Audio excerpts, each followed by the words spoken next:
কেমন? মনে করেন আপনি রাত 2টোর সময় তাহাজ্জুদের নামাজ পড়ছেন, ঘরে অল্প জিরো জ্বালিয়ে দিয়ে আপনি নামাজটা পড়ছেন। এমন তো অবস্থায় দরজা বন্ধ, জানলাও বন্ধ, হঠাৎ করে 4টে লোক এসে গেল, আসসালামু আলাইকুম। আপনার অবস্থাটা কেমন হবে ভাবছেন? হবে যদি হার্ট অ্যাটাক হয়ে যায়, কবরে সকাল হবে, হবে কি না? আপনার কাছে আসবে না, এ আনে আল্লাহ ফেরেশতা আসবে আল্লাহর ওলিদের কাছে। আপনি নামাজ পড়েন, আল্লাহর কাছে চান, বারবার নামাজ পড়েন, নামাজ পড়তে পড়তেই ওলি হবে। ওলির জন্য কোনো ডিগ্রি নয় যে ওলি হতে গেলে আলেম হতে হবে, ওলি হতে গেলে মুফতি হতে হবে। নো ডিগ্রি, বিনা ডিগ্রিতে আল্লাহর ওলি হবে। আল্লাহ ওয়ালাদের কাজ করতে হবে, আল্লাহর হাবিবকে ভালোবাসতে হবে, আল্লাহর হাবিব উপরে বেশি বেশি করে দুরূদে পাক নজরানা করতে হবে। যদি করতে পারেন তবে আপনার এসে জমবে দিলের মধ্যে, আল্লাহ তাকওয়া জমবে, আল্লাহর ভয় জমবে। যদি ভয় জমে অন্তরের মধ্যে, আপনার ওলিয়াতের দরজা আপনার মধ্যে আসবে। এই জায়গার মধ্যে আল্লাহ রাব্বুল ইজ্জত বলছেন, তাতানাজ্জালু আলাইহিমুল মালাইকা। উলামারা বলছেন এটা প্রতিটা মানুষের কাছে আসবে। কখন আসবে? হালাতে গরা। এটা আরবি একটা ভাষা। এই ভাষার মানে হলো, আমাদের ভাষায় বলি জাকান্দানি, বলি না? একটা মানুষ মৃত্যুর শেষ লগ্নে পৌঁছেছে, এই 2-1 সেকেন্ডের মধ্যে, 2-4 মিনিটের মধ্যে মারা যাবে। সেটাকে আরবি ভাষায় হালাতে গরা বলা হয়, আর আমাদের পরিভাষায় বলা হয় জাকান্দানি চলছে। বলি কি না? আরে বলি কেন আমরা, যে মানুষটা হালাতে জাকান্দানি চলছে, ওই সময় আল্লাহ রাব্বুল ইজ্জত বলছেন ফেরেশতা আসবে, তাতানাজ্জালু আলাইহিমুল মালাইকা। যারা দুটো কাজ করবে, এক রব্বুন আল্লাহ, আমার আল্লাহ এক, সুম্মা তাকামু, জমে থাকবে তার উপরে, মরার সময় তার কাছে আসবে ফেরেশতা। পরিষ্কার দেখতে পাবে সে মানুষটা, কি বলবে? আল্লাহ তাখাফু ওয়ালা তাহজানু। কত সুন্দর কথা! হে আমার বান্দা, তুমি ভয় করো না, ওয়ালা তাহজানু, দুঃখ সামনে রেখো না। ভয় আর দুঃখ দুটো জিনিস। আগের জিনিসকে সামনে রেখে যেটাকে করার, সেটা ভয়। এই কাজটা করব, ভয় লাগছে, বলে না? আর যে জিনিসটা পিছনে চলে যাবে তার উপরে আফসোস, দুঃখ। এই জন্য আল্লাহ বলছেন, তুমি পিছনে তোমার সন্তান রেখে যাচ্ছ, তোমার ঘরের লোককে রেখে যাচ্ছ, তোমার মনের মধ্যে একটা দুঃখ থাকবে যে ওরা কি করে খাবে, জীবনটা চলবে কি করে, আমি তো এক উপার্জন করতাম, আমি যদি চলে যাই সংসারটা টানবে কে? হয় কিনা? সে মানুষটার মধ্যে যে বেদনাটা মরণ অবস্থায় আসবে, সেই বেদনাটা কোরআন ব্যাখ্যা করে দিয়েছে। যে আল্লাহ তাকাফু, আগের পরিস্থিতিটা তুমি ভয় করো না, ওয়ালা তাহজানু, পিছনে রেখে যাওয়া জিনিসের উপরে গম করো না, ওয়াবশিরু বিল জান্নাতিল্লাতী কুনতুম তুআদুন। কি হবে তোমার? তোমাকে আমি দুনিয়াতে বসে বারবার তোমাদেরকে বলা হয় নামাজ পড়ো বাবা, রোজা রাখো। যদি নামাজ পড়ি আর রোজা রাখি, এই দুটো জিনিস করলে আল্লাহ আমার উপরে রাজি হবে। আল্লাহ যদি রাজি হন, কি পাবেন জানেন? বলে না, জান্নাত পাবেন। বলেছে কিনা? আরে আমরা যদি নামাজ পড়ি, আল্লাহ আমার উপরে রাজি হন, তো কি পাবো আমরা? জানি না। আস্তাগফিরুল্লাহ, বলেন না কি পাবো? হ্যাঁ, জোরে বলতে হবে একটু। নামাজ, যদি নামাজ রোজা আল্লাহর হুকুম মানি, জান্নাত পাবো। সেই জন্য বলছেন যে তোমাদেরকে ওয়াবশিরু বিল জান্নাতিল্লাতী কুনতুম তুআদুন, তোমাকে ওই জান্নাতের খুশখবরি দেওয়া হচ্ছে যেটাকে তোমাদেরকে বারবার দুনিয়াতে বলা হয়। বেঁচে থাকা অবস্থায় তার কাছে জান্নাতে খোঁজখবরি দিয়ে যাবে। কারা? ফেরেশতারা। ওই ফেরেশতারা জান্নাতে খোঁজখবরি দিয়ে যাবে। তারপরে কি বলবে? লাহানা আউলিয়াউকুম ফিদ দুনিয়া, আমি তোমার দুনিয়ার সাথে ছিলাম। দুনিয়ায় চলার পথে, বলার পথে, শোয়ার পথে, কাজ করার পথে, প্রতিটা মুহূর্তে আমি তোমার সাথে ছিলাম। কে বলবে? ওই ফেরেশতা বলবে। কখন বলবে? মৃত্যু শয্যায় যখন থাকবে, এই 5 মিনিটের মধ্যে তার দুনিয়া থেকে তার নিঃশ্বাস ত্যাগ হয়ে যাবে।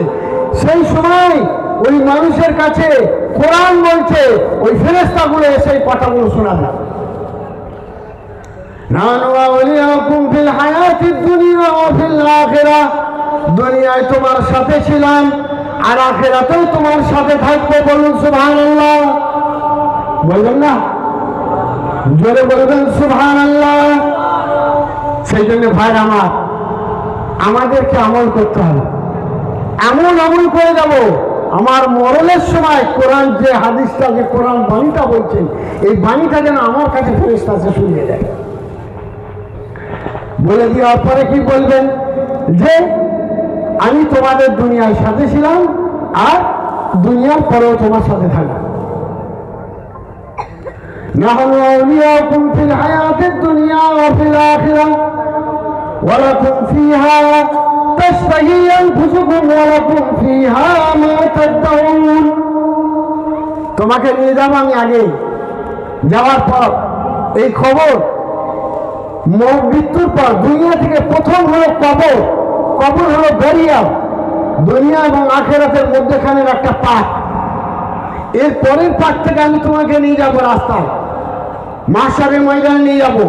সেখান থেকে নিয়ে যাওয়ার পর তোমার হাত ধরে আমি পুল সিরাত পার করে দিই। পুল সিরাত পার করবেন আর জান্নাত পৌঁছে যাবেন। পুল সিরাত পার করতে পারবেন না, কেটে নিচে পড়বেন, ওইটা হলো জাহান্নাম। প্রতিটা মানুষকে ওই পুল সিরাতের পুলটাকে পার ক্রস করতে হবে। যে ক্রস করে ওই দিকে যাবে, প্রথমে গেট জান্নাত।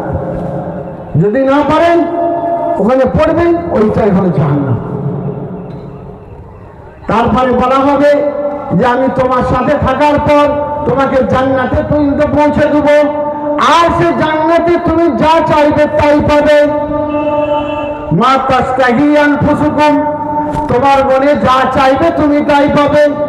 জান্নাত এমন একটা ক্যাটাগরি, আজকাল দুনিয়া মডেলিং দুনিয়া, এআই এর দুনিয়া। এআই ছিলেন তো? আমার বাপজিরা ছিলেন না, আমার যুবক ভাইরা ছিলেন, চিনে কিনা? এআই মডেলের মাধ্যমে আপনি একটা সুন্দর জিনিস তৈরি করে ফেলতে পারবেন, যে জিনিসটা বাস্তবেই না। তো ওখানে বলা হবে তাশতাহি আনফুসুকুম, মনে করবো আজকে একটু আঙ্গুর হলে ভালো হতো। কি করবেন?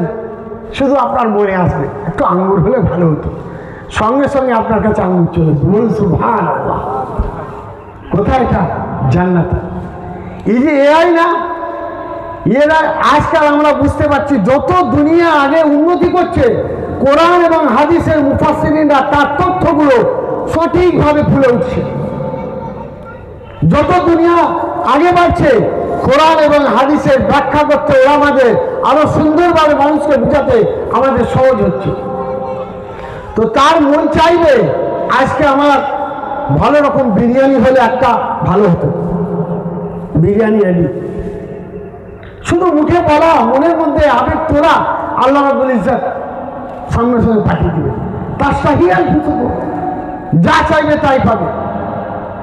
মনি সাহেবকে একজন জিজ্ঞাসা করছে, আচ্ছা মনি সাহেব, সব তো গেল, আমি আল্লাহ রসুলের কথা শুনে বিড়ি খাই না। কি খাই না? বিড়ি। বিড়ি ছিলেন তো? বিড়ি সিগারেট খাই না। আচ্ছা জান্নাতে কি বিড়ি পাওয়া যাবে? জিজ্ঞেস করছে। কে জিজ্ঞেস করছে? সে অলরেডি বিড়ি খোর। সে বিড়ি খোর মনি সাহেবকে জিজ্ঞেস করছে, হুজুর জান্নাতে কি বিড়ি পাওয়া যাবে? কেন? জান্নাতে মদও পাওয়া যাবে, মদ, হাই কোয়ালিটি মদ পাওয়া যাবে মনি সাহেব। বুঝে গেল?